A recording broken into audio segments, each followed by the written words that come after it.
Welcome back, everyone. Today we're taking the deep dive into something, well, a little bit different. Yeah, a little bit of a blast from the past, I guess you could say. Right. We're diving into the analog childhood, if you can believe it, Analog childhood. of Generation X. So those born, roughly speaking, between 1965 and 1980. Okay, I'm with you. And, we've got this really fascinating stack of reflections from that era.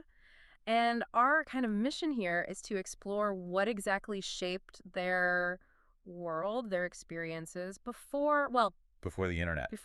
as we know it took over everything. Yeah, like pre-swipe, pre-everything we take for granted. Precisely. So think of it this way. The stuff we're looking at, these reflections, these are like little windows into a time Okay. when experiences weren't so heavily mediated by screens the way they are today. Interesting.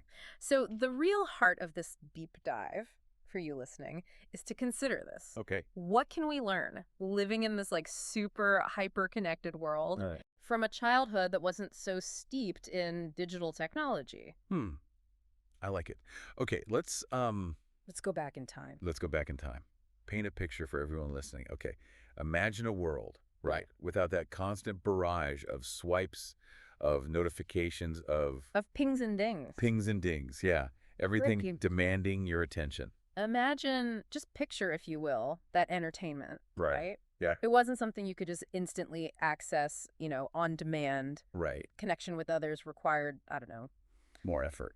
more effort, a more deliberate approach. Like more steps involved. More steps. Like, take the rotary phone, for instance. Oh, yeah, the rotary phone. Can you even, you've seen them in movies. I've seen them, yeah. But can you imagine, like, physically dialing each number? It's so slow It's so slow, right? compared to just like tapping on your phone. Or even, like, the push-button phones we had a little bit later. Right. Like even those feel ancient now. Oh, absolutely. And then think about music. It wasn't just this Endless stream. endless, like, river of digital, Like a fire hose. Yes. It was physical. It was tangible. Oh, yeah. Vinyl records. I actually have a few. They're beautiful objects, really. They are. Those big, 12-inch sleeves. Right. The artwork, the liner notes. You'd carefully place it on the turntable. Yeah. You had to, like, gently drop the needle. Oh, and that little crackle before the music started. Yes. That was all part of it, It's an experience. It was an experience. And then cassette tapes. Think about that. Cassette tapes. Oh, yeah. Making a mixtape for a friend. I used to spend hours on those. That was a labor of love, really. Absolutely. Picking each song, the order, recording it just right. And the sound quality, Oh, yeah. That hiss, the occasional wobble. But there was something so, I don't know, personal about it. And those Saturday morning cartoons, oh my goodness. Saturday mornings, like glued to the TV. It wasn't just something you could binge, on Yes. demand. It was an event. You look forward to it all week. Yeah. You planned your whole morning around it. It's like, think about it, right? Knowing that other kids all across your neighborhood Probably all watching the same thing. watching the same shows at the same time. Yeah. It's such a different way to connect. Right. Like it was this shared experience, this common ground. Absolutely. It's something we've kind of lost, don't you think? In a way, yeah. Mm. I mean, now everyone's off in their own little algorithm bubbles. It's true. So what's fascinating here, and this is something a lot of the reflections we're looking at point to, Yeah. is how this tactile, this physical, tangible nature of entertainment Yeah. and the need for in-person community building, right? Yeah. It probably fostered a different set of skills. Like, what do you mean? Well, patience, for one. Yeah. Like waiting for a record to play through or Mhm. waiting for a friend to pick up the phone, that landline. Right.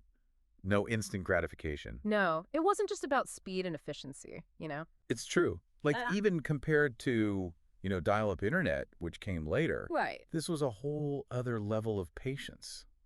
It probably cultivated a different relationship, I think, with time and with expectation Yeah, I see what you mean. than this instantaneity that we're all so used to now. Everything's got to be now. Everything's got to be now. It might have even, and this is really interesting, contributed to a greater capacity for sustained focus. Oh, interesting. When answers weren't just immediately available at your fingertip. You actually had to work for it a little. You had to work for it. You had to wait. You had to think it through. That's a really interesting point. Makes you think, huh? It does. So let's move into some of the key cultural, I don't know, touchstones Yeah. that really defined this generation's experience. Stuff that you might find surprisingly different from Okay. today. And one that always jumps out from these texts Yeah. is the arcade gaming era. Oh, the arcades. Yeah, I've heard stories about those. Imagine walking into a dimly lit room. Filled with these glowing screens and all those distinctive sounds. The beeps and the bloops. The beeps, the jingles, and those games like Pac-Man, Space Invaders, right? Classics. These weren't just solo entertainment. No, they were social. They were social. Like, you gathered around those machines. You were literally shoulder to shoulder, bumping elbows. Bumping elbows, competing for that high score right there in person. So different from online gaming, though. It's a different world, and these sources really bring that to life. What do you mean? That sense of physical presence. Oh, I see. Shared experience. Yeah. And the skills. Think about the skills it took. Like hand-eye coordination. Hand-eye coordination, reflexes. Strategy, absolutely. It was a whole culture. It was. It had its own lingo, its own legends. Right. You had your favorite arcades. Yeah. You learned the best strategies by watching others. Absolutely. There was, I don't know, a real sense of community built around these. Shared digital, but also very physical spaces. It's such an interesting, I don't know. Paradox. And then, of course, there's the music scene, which, as we touched on, was so tied to those physical formats. Absolutely. Vinyl, cassettes. It was all so tangible. And those albums weren't just collections of songs. They were seen as, like, works of art. Oh, yeah. People would study the covers, read the liner notes. And they were, like, prized possessions. Definitely. And the mixtapes. We talked about the effort involved. Right. But it wasn't just about the time. It was about the thought behind each song. The intentionality. Exactly. It was a curated experience. Yeah. A message. A message. It spoke to your taste, your connection with the person you were giving it to. I mean, I still have some mixtapes. Me too.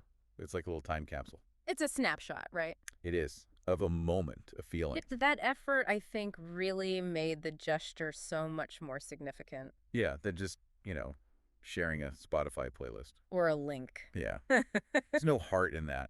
It's so impersonal, isn't it?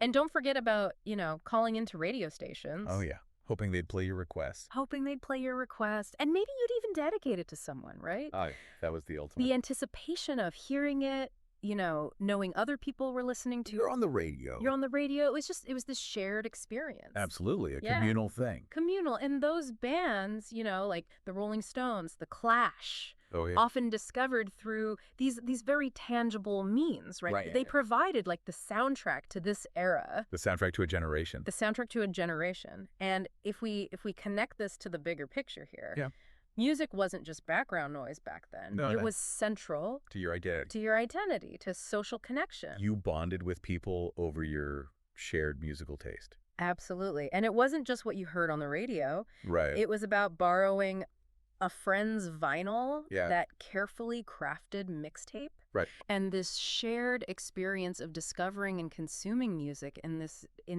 much more deliberate way. It fostered a different kind of appreciation. It really did. It wasn't just about, having it all at your fingertips. It was about savoring it, really listening. And then there was television.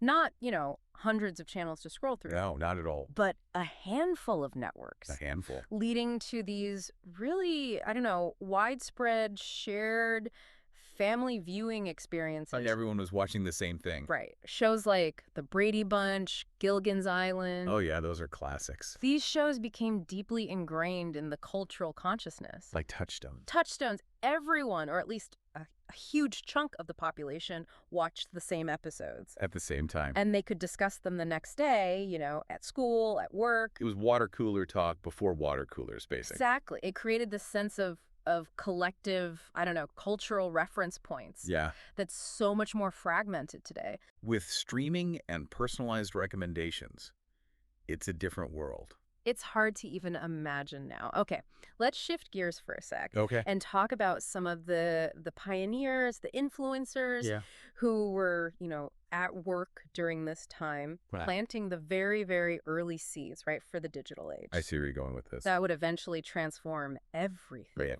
Everything. And what's fascinating is this juxtaposition. Yeah. While all these Gen X kids were navigating this analog landscape, right, The very beginnings of the digital revolution were taking shape. Almost under the radar. Almost under the radar. It's like this parallel universe almost. It is. Two worlds on a collision course. Exactly.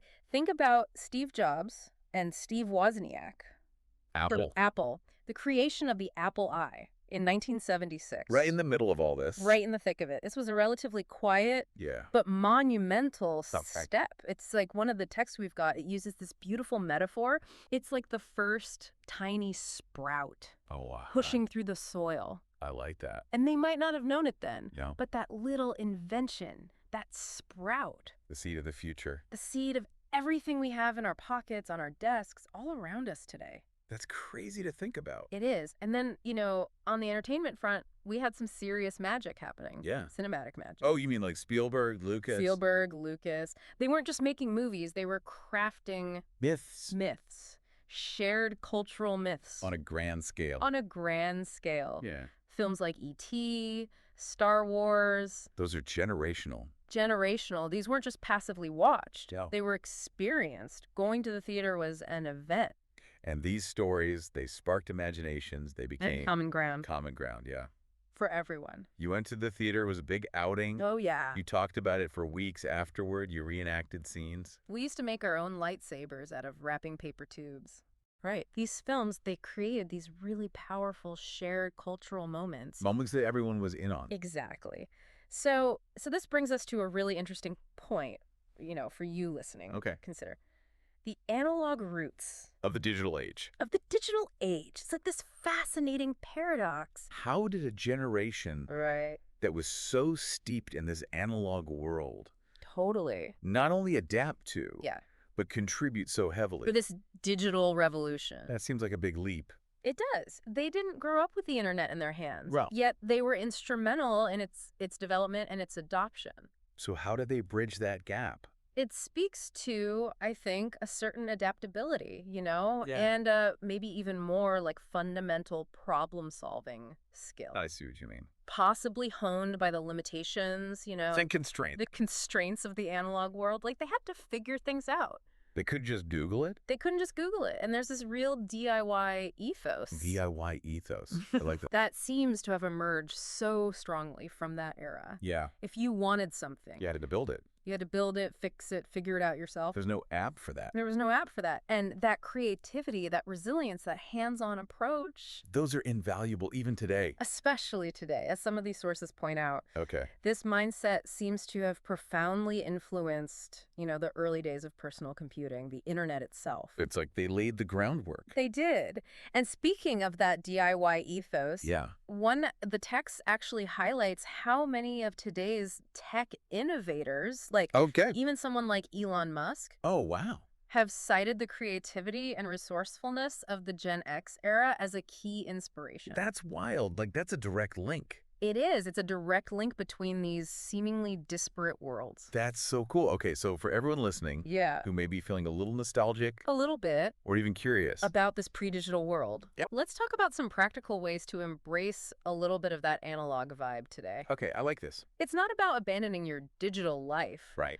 but intentionally incorporating maybe some of these richer, more analog experiences. Okay, hit me. All right, first up, retro entertainment. Retro entertainment. Why not revisit an old arcade if you can find one, Oh, that'd be fun. right?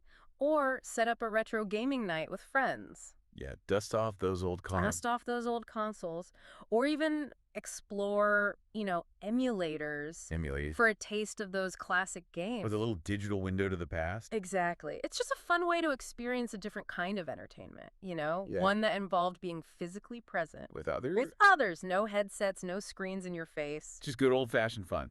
And for the music lovers out there, Yes. creating a mixtape or even a playlist of your favorite songs from your childhood Oh, yeah. or songs that defined that Gen X era. It's a trip down memory lane. It is. And there's a different kind of intention, a care that goes into it. Yeah, you're not just hitting shuffle. You're not just hitting shuffle, you're making choices, It's a statement. It's a statement. Yeah. How about hosting a movie marathon? Oh, I love movie marathons. Featuring those iconic films from the late 70s, early 80s. The classic. Classics. You could introduce them to a new generation. Or just relive the magic yourself. Pop some popcorn, turn off the lights, make it an event. Yeah, like it used to be. And for the bookworms, Oh, yeah. you could start a book club I'm in. focused on novels from that time.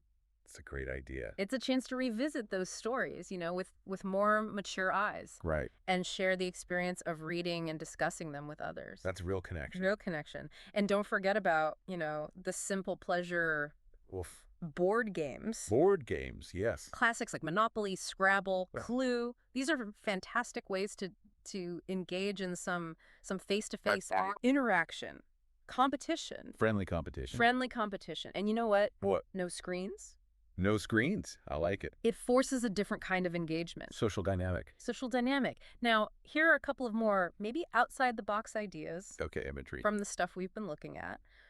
How about organizing a letter-writing campaign? A letter-writing campaign. With friends, with family. Wow. Imagine the joy of receiving a handwritten note In the mail. in the mail instead of another, Email. email, text. That'd be so cool. It encourages a slower, More thoughtful. deliberate form of communication. I love that idea. It's like lost art. It is. We should bring it back. And another idea, this might sound a little scary, Right.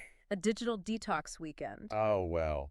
Unplugging completely. And plugging intentionally. That's bold. It is. But relying on those analog forms of entertainment, communication That whole weekend? for a whole weekend, it can be incredibly refreshing and give you a whole new perspective. Like hitting the reset button. It forces you to slow down, to be present To engage with the world differently. in a different way. So as we start to wrap up this deep dive into Gen X's analog childhood, A trip down memory lane. what do you see as the enduring value, the takeaway for those listening? Well, I think it's a reminder that some things never go out of style. What do you mean? Like simplicity, Yeah. genuine connection, things that maybe get a little lost In our digital world, in all the noise, yeah. the creativity, the resilience, the sense of community, that was so strong. Those are timeless. Timeless. In a world that's so focused on, I don't know, the next big thing, the latest gadget, The newest app, it's a reminder to appreciate the simple things. the value of slowing down, disconnecting. To connect. Yeah, to connect with people, with the world around you. In a more, I don't know, a more mindful way. Exactly. And it's not about rejecting technology, but finding a balance. Right. Taking the best of both worlds. Absolutely. So as we, As we conclude this little nostalgic, our little time machine trip, we encourage you to consider yeah, the value of simplicity, connection in your own life. in your own way. How might you incorporate some of those less digitally dominated ways of being Right. into your everyday life? It's about finding what works for you. It is. Yeah. And if this deep dive sparked your interest, Yeah. we encourage you to explore this world even more deeply. There's a whole universe of Gen X experiences out there. Waiting to be discovered. And for a fun visual trip down memory lane, Yeah. be sure to check out the Gen X Rewind YouTube playlist. Oh, yeah. It's full of, nostalgic clips and reminders of that era. A real blast from the past. It is. And as always, we leave you to the question to ponder. All right. Okay, so in our increasingly digital world, Yeah. what's the lasting impact, the unique value Mm. of those analog experiences that shaped a generation? Mm-hmm. And how can we learn from them, adapt them, Bring them forward. bring them forward into our own lives today? Something to think about. Thanks for joining us for the deep dive. Until next time. See you next time.